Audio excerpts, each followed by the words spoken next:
Chapter 25. The Kobolds. Nightwind. Kobolds are the scum of the dungeon. Latia. Scum of the dungeon? Where in Forestera did you hear that? Nightwind. Many dwarves have referred to kobolds as dungeon scum. I've never met a kobold, but I hear they're ugly little dog-like creatures that walk around on 2 legs instead of 4. Basically, little versions of gnolls. Latia. What are gnolls again? Nightwind. Big versions of kobolds. What else? Latia. Ah, dwarf humor. Any minute now, I'm going to be rolling around on this road like a dog rolling on its back. Nightwind, looking at her weird. You feeling okay there? Latia. I'm fine. That was just my poor attempt at being funny. Actually, I'm looking forward to seeing what these little creatures look like, though. They sound kind of cute. Nightwind. Cute? They're ugly, weak, and pathetic. So I'm told. Dungeon scum is what they are. So I'm told. Latia. So I hear, she said, smiling. Hey, do you guys want to explore this hill up ahead before we climb up into the woods, into the valley again? Lightmane. Sure, let's check it out. If nothing's there, maybe it'll make a good place for us to camp out sometimes, rather than travel all the way back to the keep all the time, if there's nothing there. The party explored the hill, but to their surprise, there was nothing there. Latia. Boy, I was sure that we were gonna find a bandit hideout or something. Maybe they camp here sometimes. Either that or they're in the valley too. I mean, we've heard bandits attack travelers on the road here, and not just orcs and goblins. Belfin. Bandits could hide out anywhere in this wilderness, south of the river even. But I'm gonna guess not in those tamarack trees down there, pointing to the south. I hope we get to explore more of this land at some point, though. Everyone agreed with Belfin. They made their way north into the woods, which rose up as they went, a couple thousand feet or so north, and then east, and they were once again atop the southern end of the valley. They traveled down into it and headed west toward the cave that Tico said had kobolds. That cave was halfway down the valley. From this vantage point, they could now easily see the 2 caves higher up that Tico said were orc caves. The one to the right was back towards the eastern side of the valley, while the cave to the left was just as high up, maybe 30 feet or so, but closer to the cave they now stood before. They could now also just barely make out a few other caves further down into the valley. Trees were everywhere, though. They imagined that this used to be a beautiful valley, but now it looked half dead, despite all the trees and vegetation. They got into their marching order, with John and Bill in front of Shinfia. Belfin lit his torch, and they went inside. The cave passages were the same size as the Goblin Cave. The passage went north 20 feet and ended in a T-intersection. They could hear some sounds off to the left. What, though, they weren't sure. It sounded like some creatures scuffling around, maybe. As they approached the intersection, the floor dropped down underneath them. Lightmane was able to avoid falling, but Nightwind wasn't. It was a swinging trap door that dropped the dwarf into a pit, and the door swung back up, trapping him beneath. At the sound of this, they heard creatures moving in the passage to the west, and also some noises close by to the right. Lightmane and Latia tried to push the floor down, but the pit below was 10 feet deep, so they would need to lower a rope to help the dwarf back up, while also holding the swinging trap door open so he could climb out. But there was no time for that now. Tenneth. Kobolds to the right, watch out! But 3 of them threw spears as he said it. One hit Latia high up in her leg, but just barely did any damage. Lightmane glanced to his left and saw many giant rats 30 feet away, maybe 10, coming towards them. Also, 6 kobolds were in a 10 by 10 alcove just to the right and north of the pit trap. 3 of them were throwing more spears. One of them hit Tenneth in his side, but again the spear only cut into him a little bit, partly due to his armor. Latia saw that she could easily step over the pit trap and engage them, so she did, hoping others would join her.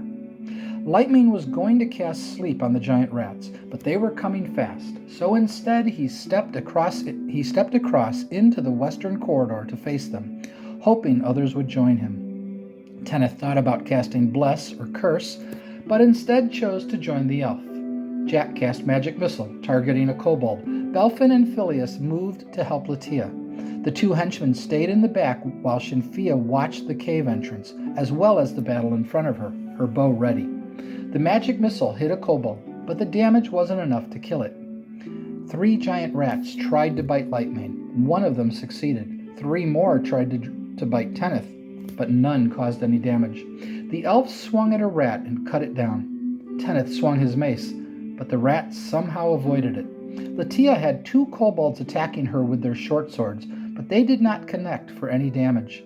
1 kobold was on Phileas and 1 was on Belfin. The one on Phileas had been hit by Jack's magic missile, and Phileas hit it with his sword, and it fell, just as the other kobold hit the halfling. But again, the damage wasn't much. Belfin attacked back, but the kobold ducked, and they all turned to run down the east corridor, while 6 rats ran past Lightmane and Tenneth and attacked the rest of the party, with 6 still on them. And behind those 6, they saw a great big giant rat. 2 giant rats ran towards Jack and the 2 henchmen, while 4 ran at Latia, Belfin, and Phileas, just as Latia struck down one of the fleeing kobolds. One of the rats on Lightmane bit him, but again the damage was minimal. One also bit Tenneth for a small amount of damage, but both of them were looking worse now.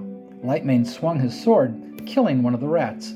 Tenneth killed one as well, and the great big giant rat moved to the side and attacked Lightmane. Its teeth bit into him deep, but the elf was still standing, but just barely now. Shinfia dropped her bow and grabbed her staff and struck the rat in its head, killing it. Jack wasn't nearly as lucky. He swung his short sword just as the rat bit him. He was hurt, but fought on. John and Bill attacked with their short swords, but didn't do any damage initially. Latia's sword cut another rat down and avoided the other rat's attack. The rat on Phileas, though, bit him, just as his burning hand spell went off, burning all 3 rats that were left, but all 3 were still alive, but just barely. But Belfin hit the rat on him, and it fell. Tenneth ignored the 3 rats that were on him and helped Lightmane with the huge giant rat, which was twice as big as the other rats, and it wore a silver chain around its neck, which they feared might be magical. Their attacks, though, both connected, and the huge giant rat fell dead. One of the other 4 bit Tenneth again, but again the damage was minimal. Jack's sword found the rat's flesh, but it was still alive and bit him again. But Shinfia's staff clubbed it in the head, and one of the henchmen cut into it, and it fell. 4 giant rats were still attacking Lightmane and Tenneth, with only 2 on Latia, Belfin, and Phileas. The elf and cleric both killed another one. The other 2 rats bit into their armor, but failed to find any flesh. But Tenneth called for help anyway, seeing how bad Lightmane was wounded. But Jack and Shinfia were already coming up. Unfortunately for Phileas, the rat on him bit him just before he killed it, but he too was still standing. Latia cut hers down quickly as well. Shinfia attacked the rat that was on Lightmane, killing it, just as Tenneth's mace crushed the other rat's head. He then took the silver chain off the huge rat and put it in his belt pouch. Just as they were trying to help get Nightwind out of the pit, more spears came flying at them from the eastern corridor. One hit Latia. Now badly damaged, she moved to the south, out of the line of fire, as did the others who were wounded. Jack couldn't see anything down the dark corridor, so he just cast his sleep spell at the darkness, targeting it 30 feet from him, and hoped it hit some targets. Tenneth cast Cure Light Wounds on Lightmane, and then on Latia, but Lightmane stopped him and drank his healing potion instead, which appeared to heal most of his wounds, so Tenneth cast it on himself instead. All was silent to the east, so Jack assumed that meant it worked. They helped Nightwind climb out of the pit. Jack was badly wounded, so Nightwind gave him his potion, and instantly all of Jack's wounds were healed. The party decided to maneuver around the pit trap and go down the eastern passage, which went 20 feet and then angled down to the right for 40 feet more before continuing east again. There were no creatures anywhere to be seen. Jack: "Well, if any fell asleep, they're not sleeping now.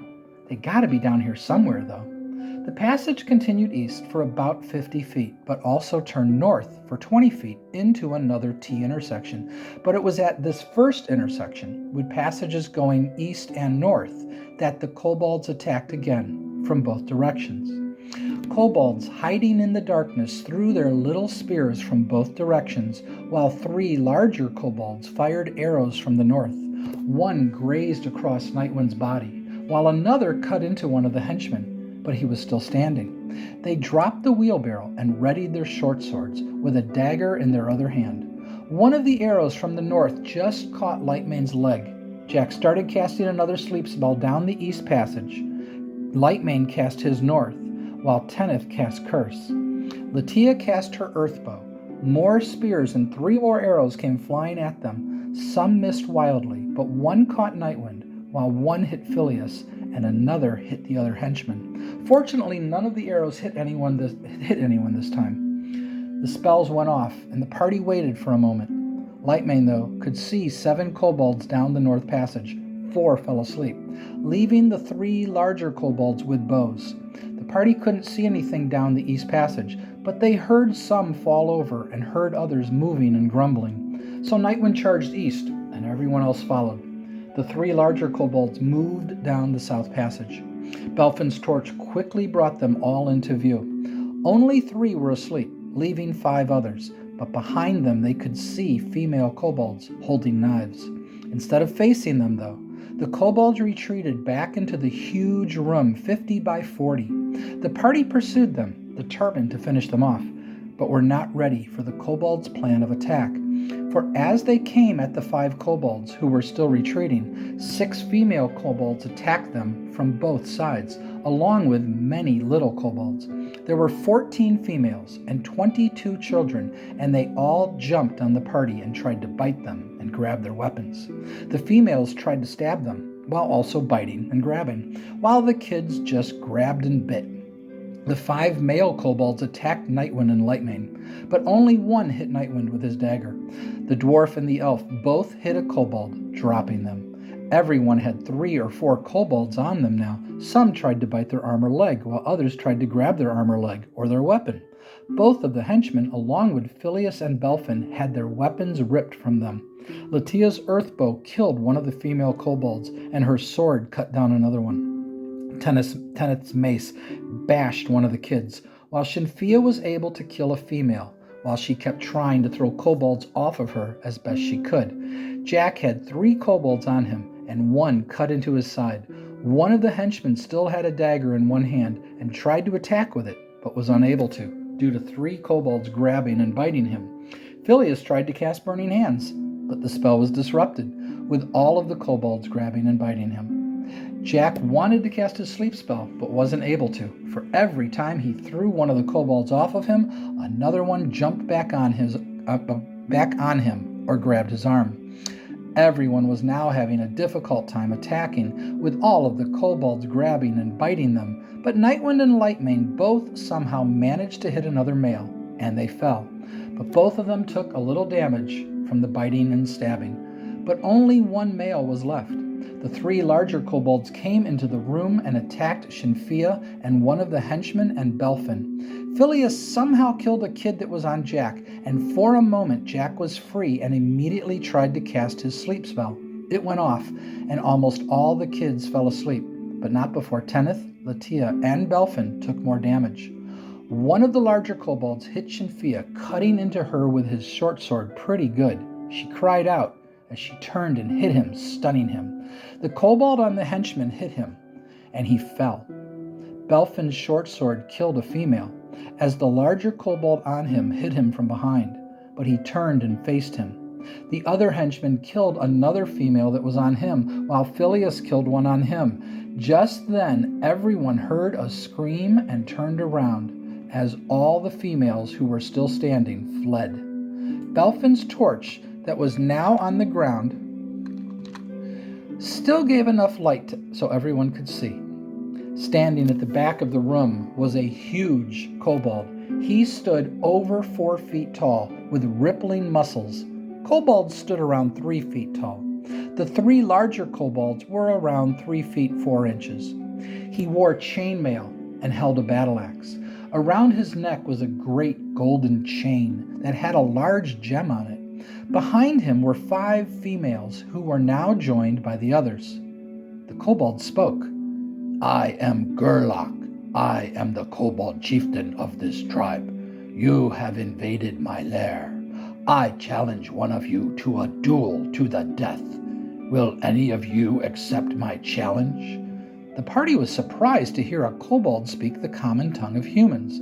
Most dwarves, elves, halflings, and gnomes spoke the common tongue of humans, but not kobolds or goblins or such, at least not that they knew of. Nightwind, stepping forward. "Gladly." Lightmane, "You sure you want to do this?" Latia, "Is this some kind of trap?" Gerlach, "No trap. Here are my terms for our duel. If you kill me, you allow everyone here to leave. If I kill you, we will allow everyone here to leave. As a kobold chief, I give you my word. Do you accept my terms?" Nightwind, "Yes." Tenneth, Latia, Shinfia, and Jack, "No." Latia, "Nightwind, he's lying. Why are you trusting him? Besides, you're wounded." Nightwind, "Because I'm going to win, so it won't matter. That's why." Gerlach, "You may heal him. Then let's begin. No one else may interfere." Tenneth went to heal him, but Nightwind said, "I'm fine." But he cast Cure Light Wounds anyway. Maybe half his wounds were healed now, so he went to cast the spell again, but Nightwind walked away from him, so he stopped. Gerlach ordered the other kobolds to move against the wall and then looked at Nightwind. Gerlach, "Have your people stand over there now," pointing to the east wall in the back. Nightwind, "Everyone, do as he says. This will be over quickly." The party did as the dwarf asked, but looked very worried.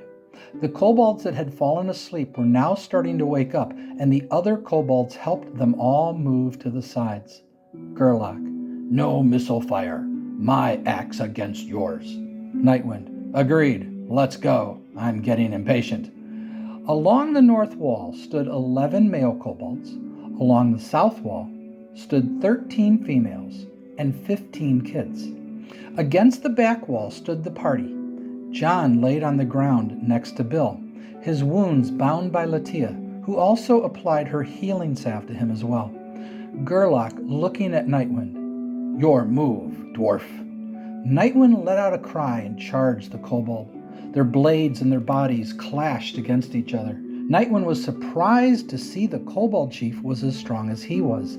Nightwind's plan was to knock him down and then attempt to cut off his head, but the kobold chief held up his charge perfectly and just glared into his eyes. Gerlach, "Bet you never thought you'd be looking up at a kobold." Nightwind, "I've never met a kobold before." Nightwind shoved him back and swung his axe. It cut into Gerlach, but the damage wasn't much. Gerlach swung back, and part of his blade cut into Nightwind's chest. The damage was pretty bad, but the dwarf pretended not to notice. They kept blocking each other's attacks with their axe, when finally Nightwind's axe found the kobold's body. The chainmail absorbed some of the damage, but the axe cut into him, and he cried out. Gerlach turned around, swinging his axe with fury. Nightwind partially blocked it, but it still hit him. Gerlach's strength forced the blade into Nightwind's side, and this time the dwarf also cried out. Both were bloodied, but Nightwind looked to be in the worst shape of the two. Gerlach smiled menacingly at the dwarf, who just growled back at him and swung. The kobold met his axe mid-air, blocking it with his own, and countered. Nightwind somehow managed to just duck underneath, or he surely would have been killed. The dwarf's axe came down again, this time slightly cutting into the kobold's side, but somehow he didn't fall. Both were now bloodied and beaten. The pain coursed through their entire body, begging them to surrender. They came at each other again, axes flying. Their bodies collided, and both fell over, as blood skirted out of Gerlach's neck. Everyone just stood there, motionless, wondering if somehow both were dead. Then Nightwind slowly got up to one knee. The party rushed over and helped him. Tenneth, casting Cure Light Wounds. You should have let me cast this before. You almost died. Nightwind, exhausted now. But I didn't, so it didn't matter. Just like I said. All the kobolds dropped to their knees, while some of the women and children were crying. Latia, oh no, not this again. Seeing and hearing crying female kobolds flooded Latia's mind with images of the female goblin Kish. But then one of the larger kobolds spoke. Kobold, you have won. We are at your mercy. Please spare us. Jack, you also speak our language. Impressive. Kobold, many speak your language. Even some goblins and orcs do, but not as many as us. We're smarter than them. Not as strong, but smarter. Will you honor the agreement and spare our lives now? Latia, maybe. What will you do for us in return? Kobold, looking at Latia, your female speaks for you? Latia, getting annoyed. The females here speak for ourselves, as does everyone else. Kobold, looking confused. I am leader now. I am Kirk. Who is your leader? Latia, still annoyed. Hello, Kirk, she said with an attitude. We have no leader. We are adventurers. We are all equal in each other's eyes. Why should we spare your lives? What reason is there to let you live? Kirk, looking very confused. You agreed to terms. Latia, oh, I see. And Gerlach here would have agreed to those terms had he won? Kirk, yes. Latia, cut the crap, Kirk. We both know you all would have attacked us, having taken out our strongest fighter, but what you didn't know is that we would have fought back. Kirk, which is why he would have let you go. A deal is a deal. Latia, I'm done here. Not listening to these lies from these evil creatures. Tell us what you can offer us in return for your lives. Lightmane, feeling he should speak up. Show us everything, including where your treasures are. If you do what we ask, we will consider sparing all of your lives. But where will you go if we do? Kirk, this is our home. We will stay here. I am leader now. I agree to your terms. All I ask is that we be allowed to keep all of our food and supplies. Treasure we do not need, but food and items we need. Is that fair? Latia, no, we want more. Lightmane, Latia? Latia, just hold up a second, Lightmane. I know what I'm doing. Help us defeat the other monsters that are here, and we will spare your lives. Serve us. Help us. Tell us all you know. Kirk, looking concerned. Come with us now, and I will show you everything, and I will consider your offer. We just want to be left alone and allowed to keep living here. Latia, not good enough. Give us those two, pointing to the two other larger kobolds. They come with us and help us for 3 days. Tell us all that you know, too. Do that, and we have a deal. Kirk, thinking about it. May I think it over while I show you everything? Latia, fine. The large room they were in had lots of stuff, but all of it was pushed into the corners. Kirk, we cleared everything here for battle with you. This is the room where the tribe lives. Heaps of cloth were all along the walls, providing beds for everyone. 6 battered shelving units were shoved into the southeast corner. They contained clothes and miscellaneous junk. Several dead rats could be seen, either on or in the shelves or on the floor. 4 crude tables, each with 6 crude-looking and battered chairs, were pushed up against the western walls. On the tables, and now the floor too, were crude-looking battered mugs, plates, and a pitcher, along with some cards and dice, along with several dozen copper coins. The party didn't pick up any of the coins. Belfin, let's search Gerlach before you show us around. Gerlach's belt contained 32 copper coins and 9 silver.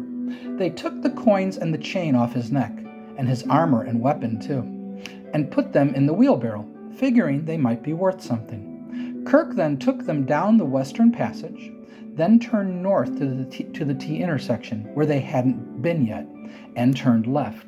10 feet down was a door. Kirk, This is where we keep all our food. Please let us keep this.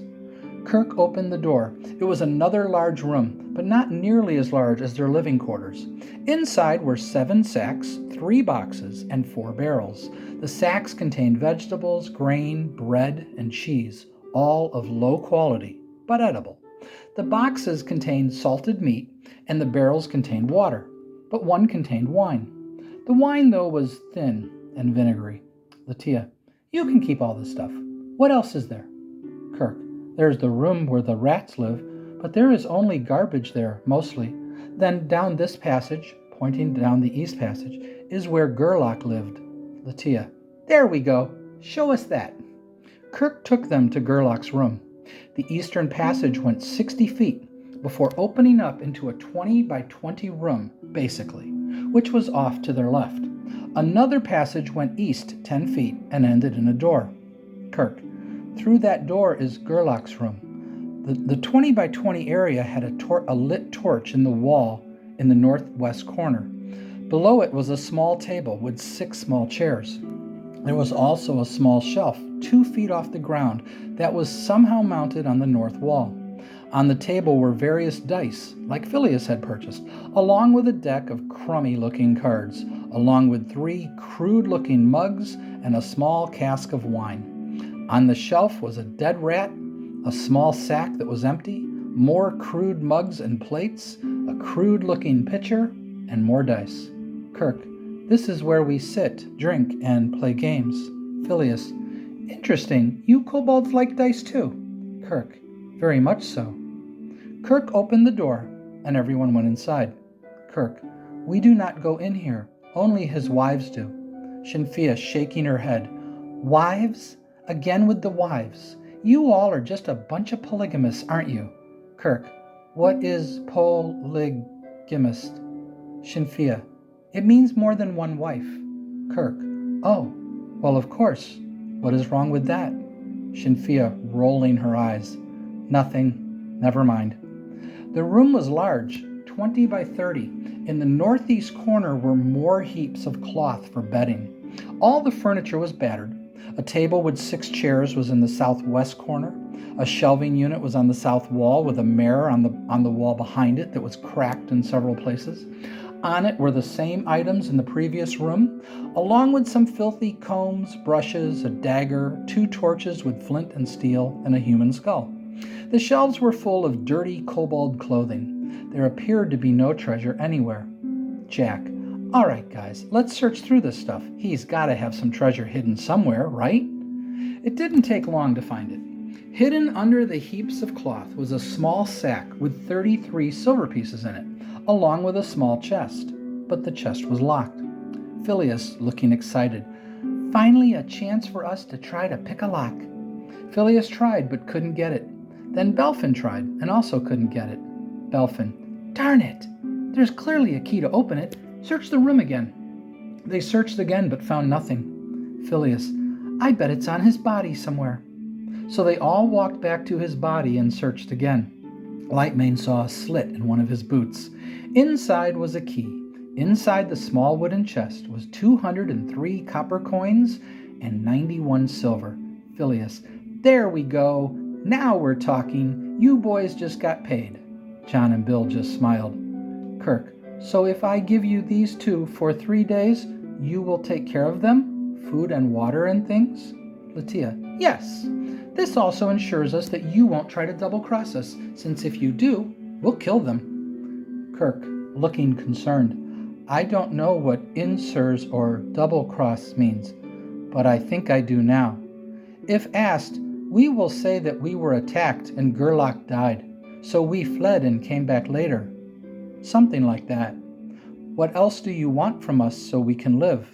Lightmane, tell us all that you know about this place. What else is here? What monsters are here and where are they? Who's in charge? Kirk, okay, I will tell you all that I know. Orcs are above us. Shinfia, we know about the orcs. What else? Kirk, hobgoblins are on the other side of the valley. Gnolls are somewhere, but I don't know where, but in the back somewhere. We don't see any other creatures, though we were told there are bigger creatures here, like the gnolls. Gerlach told us to never go west in the valley, but when we go hunting at night, or to attack people on the road, to only go east across the road, or climb up to the south. He once spoke of a temple in the valley, but we don't know where it is or what is there. This is all that we know. For whatever reason, Kirk chose not to tell them everything he knew. Latia, there's a road east of here? The woods were impassable over there. Kirk, they are not.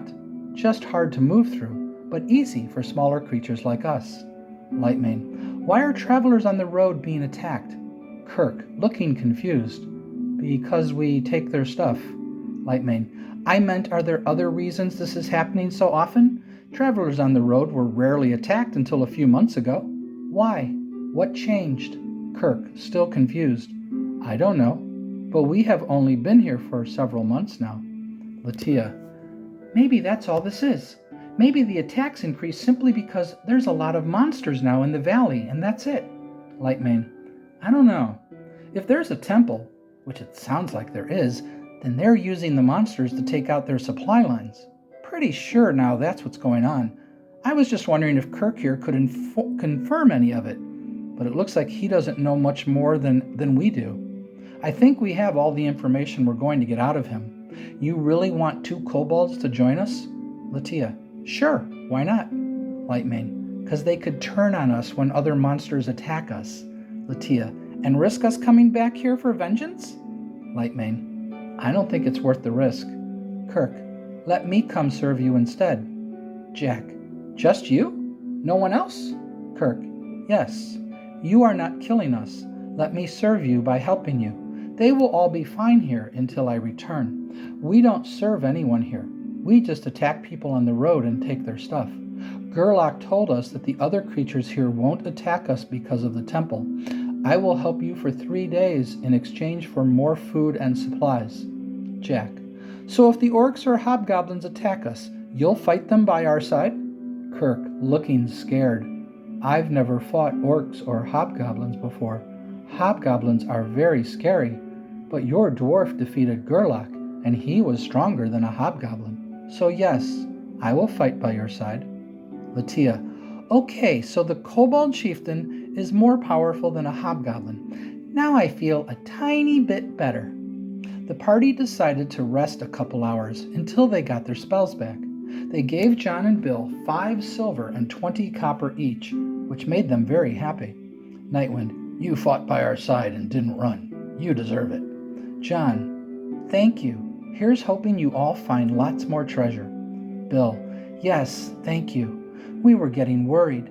No one would hire us. It's so hard to find a party of adventurers willing to hire people they don't know. I understand, though.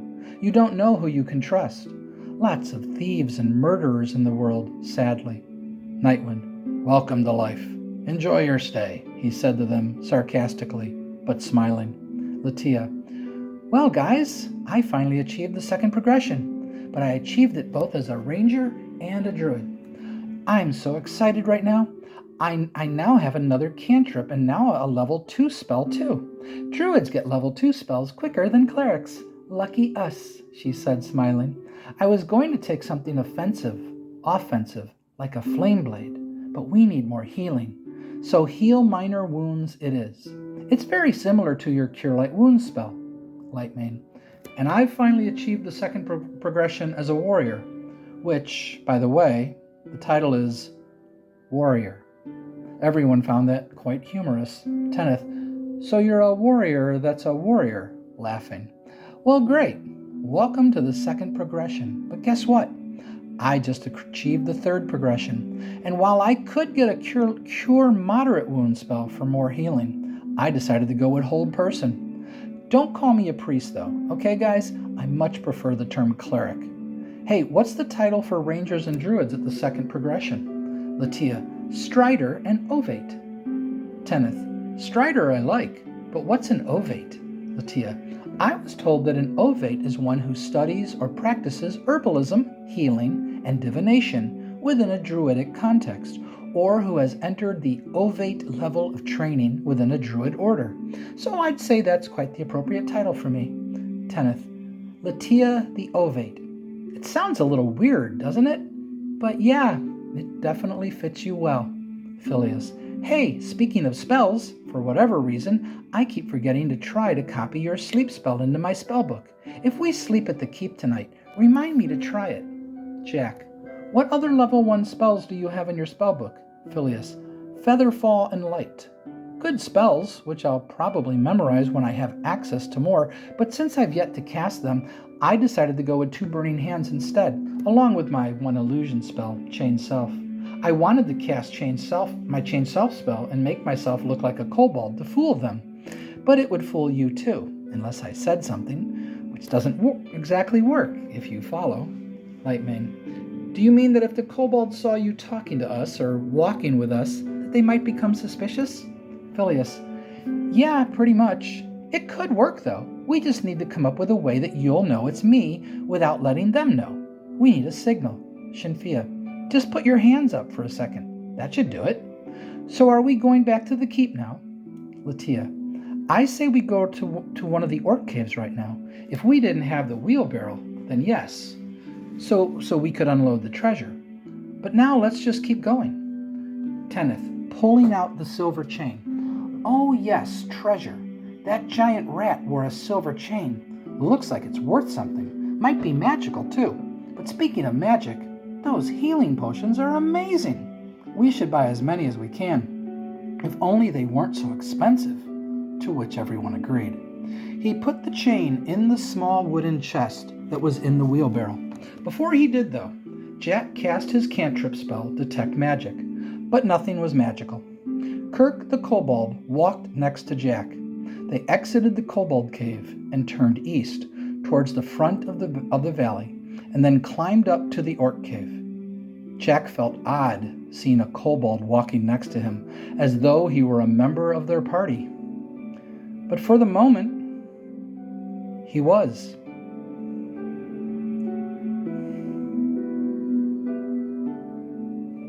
Bale. Hey, could you summon a kobold for me that will last all day? Sheila. Okay, sure, but I'm confused. Why do you want a kobold for a day? Bale. Kobold for a day. Cute. I want to experiment with some polymorph spells and other spells possibly. Why? Oh, let me guess. To try to alter its form to make it look like you. Bale. Yeah, basically. See if I can make it look like me and then turn it back. Just experiment with the polymorph other spell. Sheila. What about the Mordenkainen's Faithful Hound spell? Bale. Well, in this case, I think I'd need a Mordenkainen's Faithful Human spell to blend it with. Sheila. Mordenkainen's Faithful Human. Cute. I like it. Then we can have Mordenkainen's Faithful Kitty Cat or Mordenkainen's Faithful Cow. Bale. Mordenkainen's Faithful Cow? Cow? Sheila. Sure, why not? How about Mordenkainen's Faithful Parrot or Duck or, llama. Now that would be hilarious. Mordenkainen's Faithful Llama. Bale. Cleric llama or just a llama? Sheila. Cleric? No. Oh, cleric llama. Speaking of that, do you know why a cleric that achieves the 7th progression is called a llama? Bale. No clue. But being who and what you are, I'm sure you know. Sheila. Of course. Llama is a title of honor that is bestowed on one that is considered to be a spiritual leader. Bale. But why a llama? What does a llama have to do with being a spiritual leader? Sheila. Well, believe it or not, some people believe that when one achieves spiritual enlightenment, when they die, they are reincarnated as a llama. Bale, looking very confused. I'll say it again. Why? Sheila. Because a llama is believed to be a spiritual creature. Bale looked at Sheila, even more confused now. Sheila. Look, it's circular logic. Just go with it. A kobold appeared before them, looked around, and became frightened. Sheila. Don't worry, little guy. We won't hurt you. You have nothing to fear. Kobold. Oh, thank you. I was scared. What's going on? How did I get here? Bale. She conjured you, but don't worry. She'll send you back later. Kobold. Okay, I guess. What do you want with me? Bale, feeling a little impatient. I just want you to stand there for now. Just relax. Kobold, looking very nervous. Okay, I'll try. Bale started casting his polymorph other spell. Kobold, looking scared. What are you doing now? Bale, getting frustrated. I'm casting a spell. Kobold, still scared. A spell. Magic? Will it hurt? Bale, annoyed now. No, it's polymorph other. I'm going to turn you into a human. Kobold, now terrified. Polly, what? A human? But why? What did I do? The kobold was shaking now. Bale, looking at Sheila. I'm thinking I should have had you give me a gnoll instead.